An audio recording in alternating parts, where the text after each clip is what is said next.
The Red Motel, Chapter 1. Molly sat in silence for the remainder of the car ride, along the outskirts on a country road and down the barren hills of open land. Coming off the highway, they submitted to an isolated road, cracked and serrated as though the vehicle might smash right through. She stared past her own reflection in the passenger window and lulled into a daydream with her steady thoughts of dead grass and cloudless sky. Every once in a while she would be shaken from her meditation by a stabbing thought of pain, like a rush of adrenaline in her heart. What followed that was a sinking experience of sadness, which had the potential to drag Molly through her passenger seat and into a darker void, yawning just below her feet. In these moments she thought sporadically of her father, dying in a hospital bed a few towns over. She wondered if she could make it in time. Some 7 hours into the road trip, they had another 50 miles ahead of them. Would he even be conscious to receive her? It frightened her to think about confronting her father at the end of his life, but Sam had insisted she pay her last respects.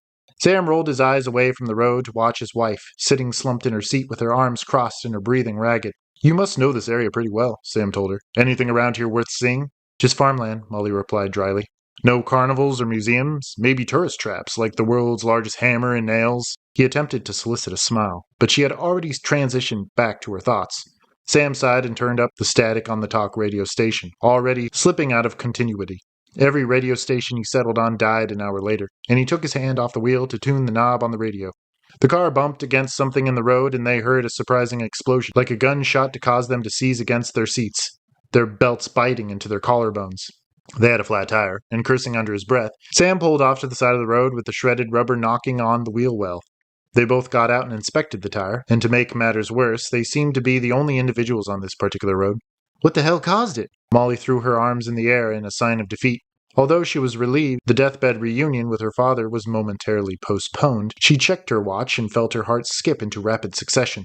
It was already getting late. She wanted to find a hotel somewhere in town to leave their stuff before they proceeded to the hospital. Since she didn't know how long they were going to be, it would be nice to have a hotel already in line, one that they could return to without worry, even at the early hours of the morning if they had to. Sam traced the tire treads back to the scene of the accident and found a spike strip coil, like something a police officer would use. It didn't look like it was strung deliberately across the road. Only a small portion of it was actually in the street, and the rest was bunched up in a useless bundle in the gully on the left-hand side. Sam had to have veered slightly across the white guard line at just the right moment, when he was fiddling with the radio, to damage his tire. Molly stepped up next to him and cursed. "What kind of moron leaves this in the middle of the road? It could have killed someone." Sam took out his cell phone and looked up a number for roadside service. "We don't have time for that," Molly said, noting the phone in his hand. "Can't you change the tire yourself?" He communicated to her a cold look. "I've never changed a tire in my life. You won't even let me look at the plumbing in the house, and now you trust me with this? I'm honored." She slapped her hands against her thighs. As Sam dialed the phone, she looked at the spike strip in the road. It did look like it was placed there haphazardly, as though it had dropped from the back of someone's truck. But someone should have noticed it. Something like that stood out like a dead animal on the side of the road. She became convinced that it had just dropped there, and maybe the owner would come back for it. Just as she thought that, a blue pickup truck thundered down the road, headed their way. Molly socked Sam in the arm, who dropped his phone to his side and watched the tornado of dust kicked up from the truck's tires. Sam thought about throwing up his hands to wave the driver down, but the truck had already slowed considerably to pull a U-turn and park next to them. A man stepped out, heavy-set and wearing what looked like pajama bottoms and a stretched-out t-shirt. A faded trucker hat sat perched on his nest of black, greasy hair. He was cleanly shaven, and his double chin shone smooth and bright in the sun. He looked genuinely concerned as he hitched up his pants and inspected their car. He noticed the spike strip before Sam could say anything and shook his head, making a clicking noise with his mouth. "You hit the jackpot there," the man said with a clear drawl to his voice. It sounded as though it was cut with sand. "This must have been left behind from the last police chase. Came by here the other day. Must have forgot about it." "A car chase, you said?" Sam asked. The man looked him in the eyes and smiled a mouthful of crooked teeth. "This ain't the city, and we don't see much high-speed news out here. But when it does, it gets around surely." "I would love to have the cop's badge number who left this here," Molly huffed. The man turned to look at her with bloodshot eyes, and he smiled even wider, which set Molly's skin to a crawl. "I'll make sure I look into that for you," he said. "I can give you a ride up the road, and we'll see who we can contact about that." "Thanks, but that won't work," Sam said. He put his hand up to silence any more outbursts from Molly. "We need to be somewhere by tonight, and all we're looking for is a motel or something. From there we can figure everything out, like sending someone back for the car. Unless you can change a tire, I'd be willing to pay you for your trouble." The man looked at the shredded tire and frowned. "Well, I might be able to help you there, but I'll have to come back with some tools. Why don't I take you up the road a little ways to a motel I know about? I have some friends who operate it, and this time of year the business is real slow. I'd like to take you there, if that'll be all right." Before Sam could accept, Molly interjected, stealing the man's attention and his red, beady eyes. "Doesn't get any business?" Molly asked. "In the summer?" "Well, it's off the beaten track a little ways in the woods," the man responded. "Not the best spot to tell the truth, but the people who run it are fine folks. It gets its best business at Halloween, for sure." "Why's that?" Sam asked, suddenly interested. "It's called the Red Motel, and it's a regular motel for most of the year, but at Halloween, they turn it into an honest-to-God haunted house. Scary fun, I tell you what," the man said with a hoot of laughter. "I myself love to be scared. Makes you feel alive, it does." Chapter 2. The man introduced himself as Jerry Brills, and he gave them a much-appreciated lift to the Red Motel. Off the main road, as he had said, but close enough to town and the hospital to be a suitable place to settle in. Jerry dropped them off in front of a dilapidated building, and Molly couldn't tell if it was really in that bad of disrepair or if it was just Halloween theatrics. The place had a clear Bates feel to it, just small enough to include a walkway of 5 or 6 red doors, all standing faded and peeling of paint and devoid of any numbered markings. There were dead leaves decorating the roof like a woodsy crown of thorns, with a dirt cul-de-sac in front to park a car and a sign out front advertising, "Hallows Eve thrills and chills, check into the Red Motel." The sign was just as faded, standing crooked in a stamp of grass out front. It looked to be splattered with red paint for added effect. The parking lot was empty, and Molly didn't think it was because the other guests were in town for the day. Jerry dropped them off and told them to meet Todd in the main office. He practically lived there, and Molly didn't think he was joking. Jerry would be back later that night, hopefully with the car fixed. Molly checked her watch impatiently, which did not go unseen by either Sam or Jerry. She promised to be there at her father's bedside before sunset. Jerry had only a couple hours to get the car ready, but he didn't look concerned. He waved to them as he backed out of the lot, and then the trees obscured him completely. They carried their bags up the main walkway, setting them down on the boards and entering the office through a screen door. It was just as small as Molly expected, just a counter with a door standing open behind. The notable smells of the office included some kind of spiced curry and wet mud. From the inner room, they could hear the distant muffle of a television program and a man laughing uproariously. "Hello?" Sam called, and the TV immediately silenced. They heard a chair creak as someone stood up. A tall man, skin and bones and a buzzed head, filled the space behind the counter and placed his large hands on the tabletop, smiling at them kindly. He wore coveralls, like something a mechanic would wear, and they were just as stained with grease and dirt. This surprised Molly, because she was convinced the grounds had seen zero maintenance in the last decade. He had a scruff of beard and wild flashing eyes, but he calmed Molly's nerves with a friendly greeting. "Howdy," Todd said, looking back and forth between them. "Welcome to the Red Motel. Don't let the sign fool you outside. We are a motel and have rooms to sleep." "Overnight?" "Yes," Sam said, "just for the night. Jerry sent us over here, and we'll be back later, hopefully with some good news about our car." Todd's face brightened even further at Sam's mention. "Doggone Jerry, you said. I guess I can always rely on him for business. I think people are confused, thinking we're closed for all 11 months of the year." The man cut off to stare dreamily up at the ceiling. "Ah, hell, did you say you had car trouble?" "Flat tire," Molly responded. "Down the road." "Bum trip, I know," he said, nodding. "But you couldn't have a better man than Jerry for the job. He'll get you fixed up, and maybe we can have a game of cards in the back room later tonight. Jerry and a few others come by most nights for a hand or two. It keeps us busy, at least, and we try to get the guests participating if we can. We'll be busy tonight. If we can get our car working," Sam replied quickly. "We have business in town, a family emergency." Molly's shoulders tensed at the sound of business. Is that what he thought they were doing? Molly thought it was more like punishment to have to watch her father die. Todd's expression softened. "I'm sorry to hear that." "Well, then we'll get you going as quick as we can." He reached under the counter and came out with a book, which he used to record Sam and Molly's name, as well as their room. He handed them their keys and told them it was the 5th room down the walkway. "Excuse the mess," the man said. "You think with all the downtime we'd get around to cleaning up after Halloween, but I think we like having the decorations around some." "So you decorate the rooms, and people tour through them?" Sam asked. "Oh yeah, we deck each room out in a scary theme." He counted them off on his long fingers. "There's the vault, the cave, the torture chamber. But the real show's underground. We chose this spot for a reason to build this building. A steel mill was here once, bulldozed, but there's a work and service elevator under our feet that opens up in some underground facilities. It's a real hoot, like a maze. I'd be happy to show you if you care to."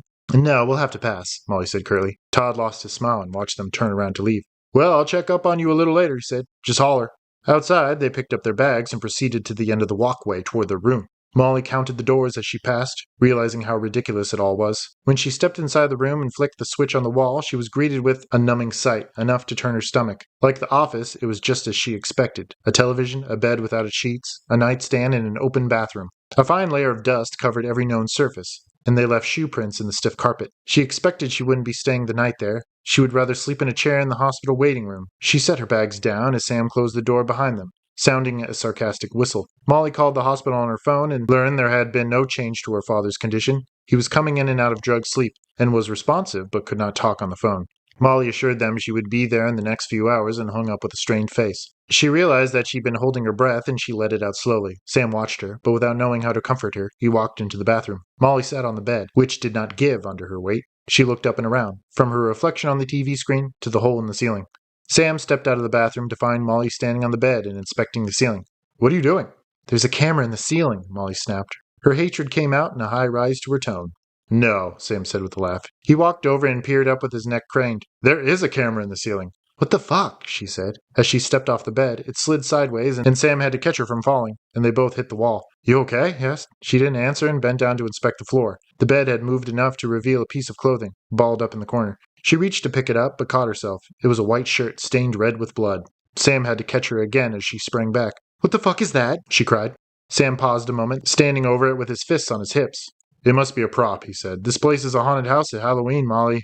It's classic Hollywood. Look, it's not even blood. It's too red." He picked it up with his thumb and forefinger, but quickly dropped it when he saw the frightened expression on his wife's face. "In the camera?" she asked. "Again, it's a haunted house." He reached out and touched her arms. "They probably have them for it." His features dropped doubtfully. "You're right. This is pretty creepy." "We need to get out of here," Molly said at a whisper, as if someone was listening. Sam nodded and they stepped out of the room with their bags.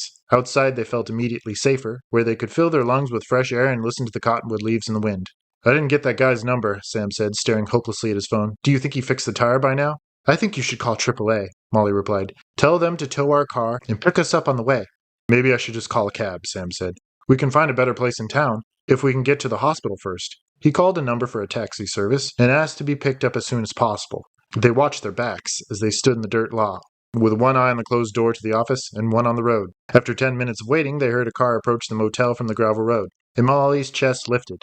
In the back of her mind, she knew it hadn't been long enough for a taxi. She was right. Another pickup truck turned the last bend, a lot like Jerry's, but older. It pulled up in a cloud of dust and two men stepped out. One wore a straw hat, which he tipped in their direction as they approached the main office. The man with the straw hat was young, but haggard in the face and red around his mouth and cheeks.